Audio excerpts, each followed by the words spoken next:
Welcome, folks, to today's breakdown. My name is Alex, and you are on the Classic Cars Roast channel. All right, let's pull the covers off a controversial one, the 1962 Ford Galaxie. Now, if you're thinking about diving into the classic car market, you might want to pay attention because this beast is both revered and reviled. The Galaxie was once the epitome of American automotive design, but today it's a mixed bag of nostalgia and disappointment. In a world where the big iron market is heating up, these cars are becoming harder to find, and let's be honest, the prices are just ludicrous for what you get. Now, the Galaxie comes in a variety of trim levels, but let's focus on the Galaxie 500 and the Galaxie 500 XL. You might think these models scream power and swagger, but let's take a closer look. The engine options available might make you weep. The so-called mileage maker, 223 cubic inch inline-six, cranks out a pathetic 135 horsepower. If you opt for the 292 cubic inch V8, you're only getting 170 horsepower. Seriously?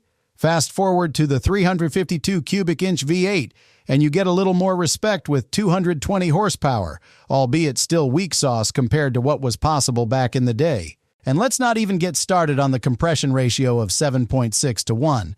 It's almost like Ford was trying to make a statement about how far they fell after 1970, the last great year for high-compression V8s. What do you think? Are you ready to fork over a chunk of change for a car that might leave you feeling underwhelmed? Prices at auction can soar between $30,000 to $60,000, and that's for models with low mileage, like those with only 97 miles or just 3,900 miles on the odometer. But remember, it's only original once. And if you find a Galaxie that's been butchered with a repainted body, that's an immediate no for me. Game over. The exterior is a mixed bag, too. The new horizontal bar grille with round headlights might look sleek, but the body quirks, like the Starliner fastback roofline, can't hide the fact that rust is a common issue on trunk floors and lower rear quarters. And if you're not careful, you might end up with electrical problems that could leave you stranded. So what's the takeaway here? The Galaxie has a brutal charm, no doubt. It's heavy iron and has that classic American swagger, but you better know what you're getting into before you open your wallet. If you find one in good condition for a decent price, maybe, just maybe, it's worth a shot. But buyer beware. This car can be a real money pit if you don't know what to look for. So you want to dive into the creation story of the 1962 Ford Galaxie, huh?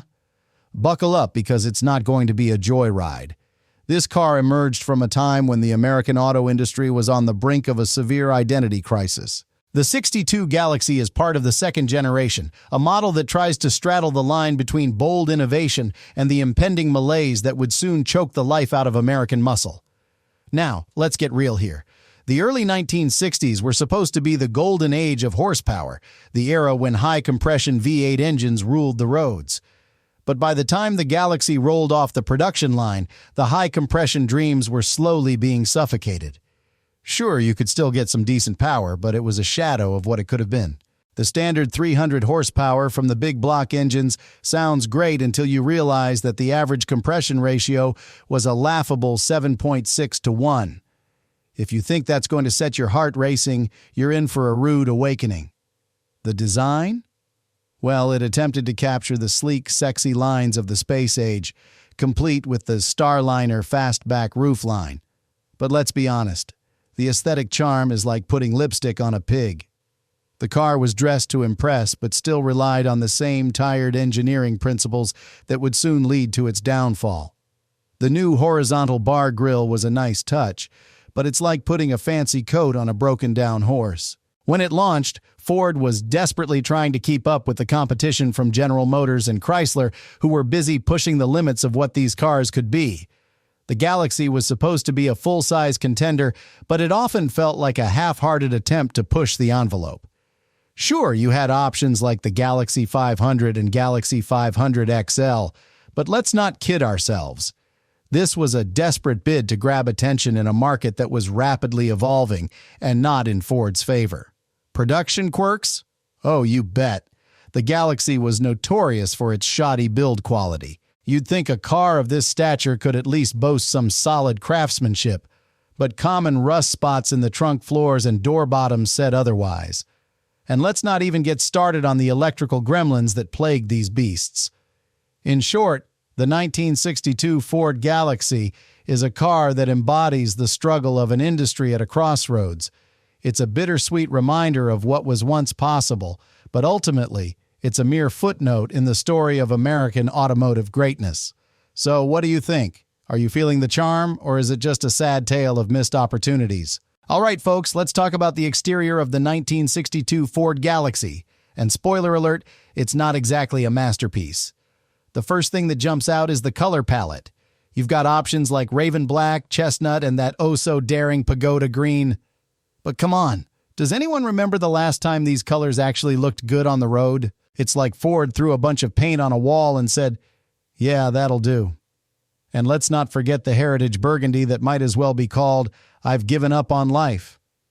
Sure, there's a nostalgic charm to these hues, but in reality they scream, "I'm a classic car enthusiast with questionable taste." Now let's dive into the body lines. The 1962 Galaxie features the infamous Starliner fastback roofline on select models, which is supposed to evoke a sense of elegance. But honestly, it looks more like Ford was trying too hard to be stylish. The horizontal bar grille? It's about as exciting as watching paint dry. With round, internally placed headlights, it's clear that Ford was playing it safe, sticking to designs that wouldn't offend anyone. And those bumpers? Minimal chrome detailing typical for the early 60s? Great, but let's be real here. They're practically begging to be polished. Instead of adding flair, they just seem to highlight the car's lack of personality. It's like Ford said, "Let's make this car as bland as possible while still making it look like a car."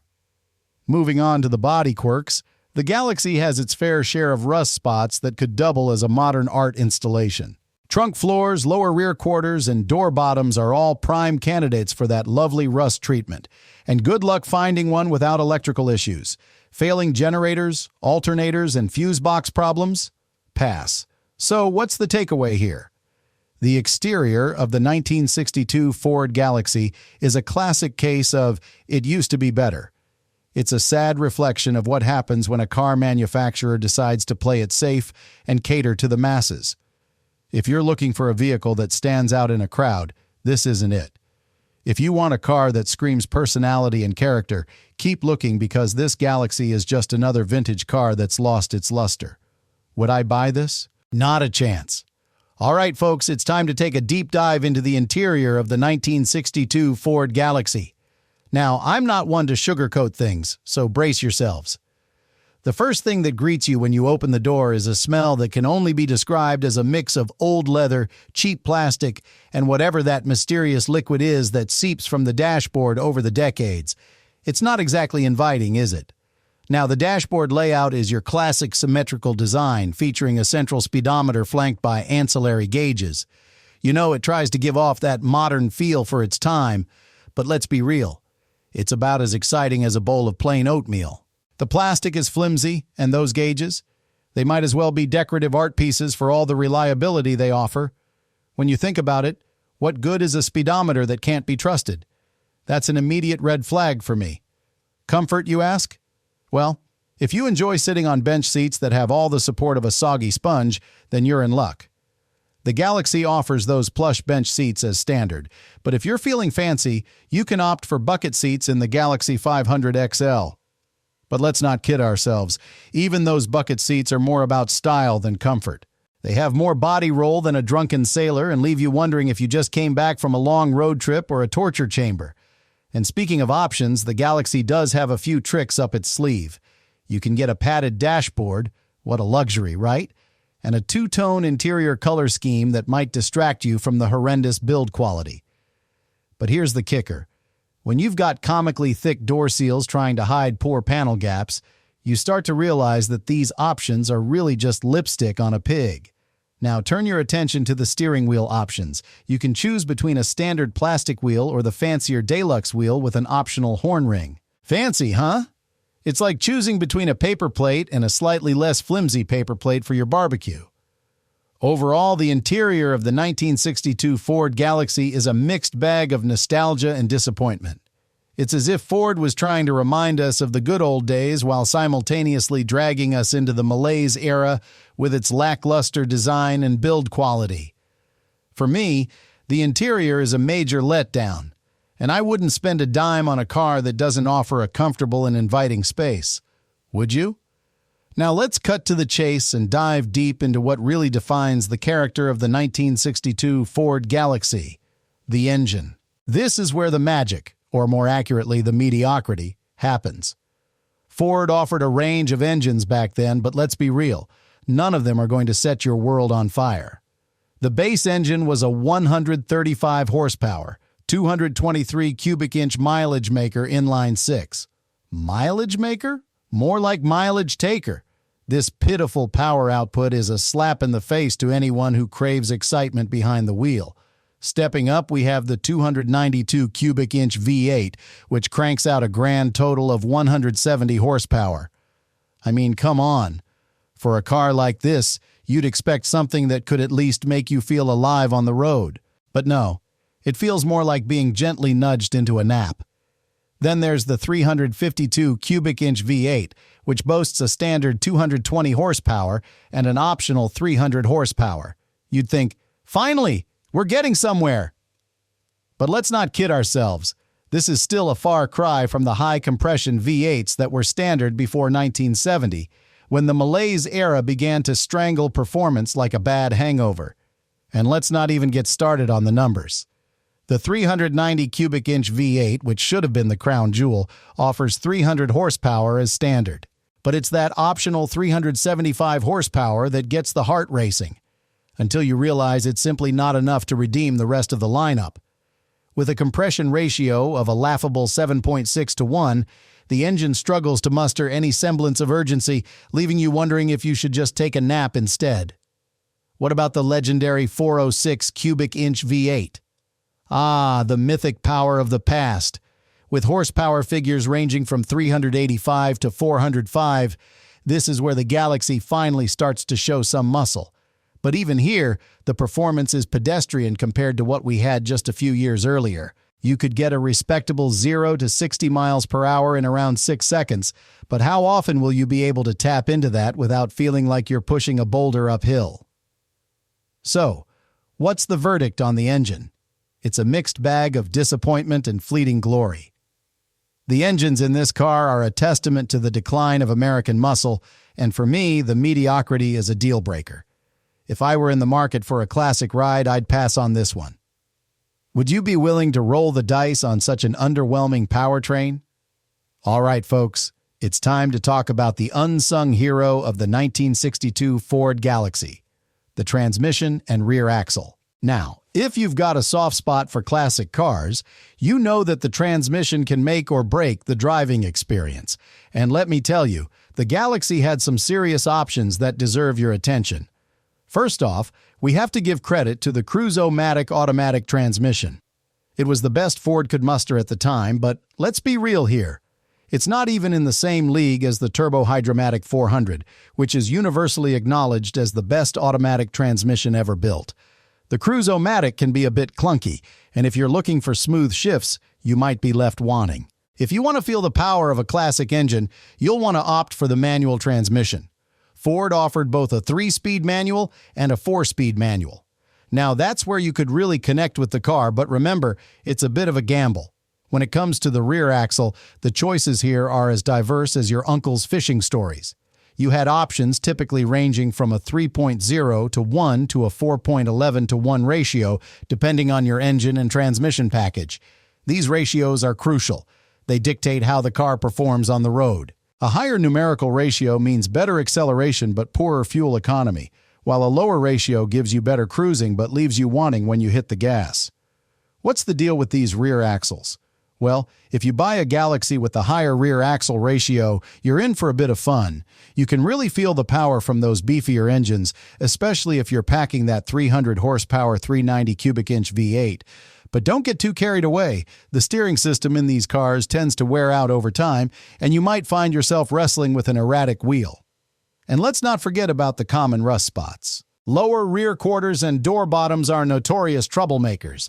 The bottom line is this: If you're considering a 1962 Ford Galaxie, pay close attention to the transmission and rear axle.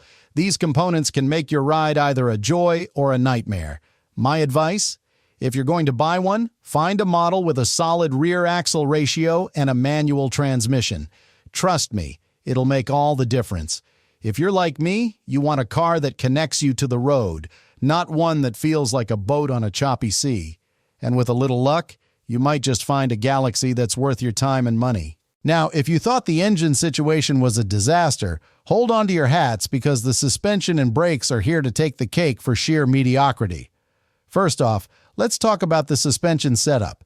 The Ford Galaxie from 1962 was designed with a front coil spring suspension and a rear leaf spring setup. Sounds decent, right? Well, not quite. This isn't some finely tuned machine, it's more like a boat on wheels. The ride might have been smooth back in the day, but in today's world it's like taking a leisurely cruise across a choppy sea. You might as well be sitting on an old couch while navigating potholes. Now, how about the brakes? Oh boy, don't even get me started. The Galaxie came equipped with drum brakes all around, and while they were standard for the time, they are shockingly inadequate by today's standards. I mean, come on. Drum brakes? Can we not do better? If you're planning on hitting any sort of speed, like, the speed limits, you'll find yourself sweating bullets every time you need to stop. The stopping power is about as reliable as a politician's promise. Totally wishy-washy. For me, a car that can't stop properly is a huge red flag. I mean, what's the point of having a classic car if it feels like you're driving a death trap? Handling? Don't even dream of it. The Galaxie, with its hefty weight and antiquated suspension, feels like a lumbering beast. It used to be better in the mid-60s, but this model? It's all over the place. You'll feel like you're wrestling a giant whale instead of enjoying the open road. The steering is typically vague, making it hard to get a good feel for where the front end is pointing. You'll have to muscle it around corners like you're trying to guide a runaway shopping cart. Now, I get it. This car was made for cruising, not corner carving. But can we at least have a little dignity in how it handles? If you're thinking about taking this beauty out on a winding road, you might want to reconsider. The combination of poor braking, sloppy steering, and a suspension that feels like it's never had a good day is enough to make anyone rethink their choices. In the end, if you're looking for a car that handles well or can stop on a dime, the Ford Galaxie's suspension and brakes are just not going to cut it. You might as well be riding a pogo stick for all the good it'll do you. Would I buy this car? Only if I had a death wish. When it comes to the reliability of the 1962 Ford Galaxie, you better brace yourself. While these cars were built with an undeniable charm, they're also notorious for some pretty dreadful build quality. Common rust spots include the trunk floors, lower rear quarters, door bottoms, and front fender edges. If you're eyeing one of these beasts, you better be prepared to dig into the metalwork because the rust can be a real deal breaker. You know what I always say, it's only original once, and a repainted body is an immediate no for me. If that metal is rotting away, what's the point of even considering it? Electrical issues are another headache. The potential for failing generators, alternators, and fuse box problems can turn a simple joyride into a roadside disaster. And don't get me started on the steering system. These cars tend to wear out quicker than you'd like, and some of those V8 engines have camshaft and lifter issues that can leave you stranded. Now, after all this criticism, would I personally buy a 1962 Ford Galaxie? The answer is a resounding yes, if the price is right and the condition is stellar. If you find one that's been lovingly maintained or restored with original parts intact and no rust lurking in the shadows, you could have a piece of automotive history on your hands. But let's be honest, you'll pay through the nose for it. Auction prices can skyrocket, with some models fetching between $30,000 to $60,000, especially those with high-performance engines. So, here's my final thought. If you're serious about getting a classic car that embodies the spirit of the early 60s and have the budget to back it up, the Ford Galaxie could be a worthy investment. Would I take the plunge? Absolutely, if I could find one in good condition for a good price. But the moment I see rust or hear about electrical gremlins, I'm out. So, would you spend your money on this classic piece of heavy iron? If you liked this video, don't forget to subscribe to my channel and give it a like. Leave your comments and impressions. Your opinion is very important to me. Until next time.